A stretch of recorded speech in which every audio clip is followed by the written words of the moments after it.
Hi there, thanks so much for joining us today. My name is Rhiannon and I'm one of the founders of BBQ Spit Rotisseries.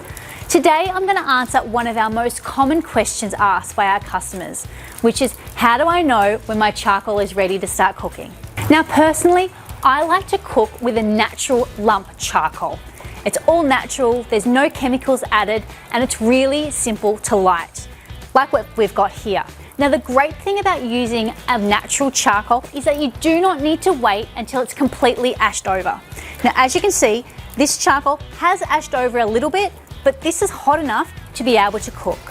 So what we need to do is get a rake and spread it out on the base of our spit and add our meat on the top. Now if you're using a briquette, I highly suggest that you wait until it is completely ashed over. And that's because briquettes are incredibly dense and therefore they're typically harder to light. So what manufacturers do is they coat them in an accelerant, which makes them easier to light, but as a result of that, those chemicals, they let off an odor, and in my opinion, that leaches into your food, which if you've got a delicate palate like me, you can definitely taste it. So if you've used a chimney, you're probably looking at about 25 minutes to get started. If you've just used firelighters, probably about 45 minutes.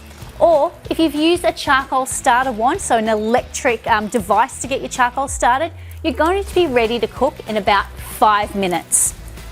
So thank you so much for joining us today.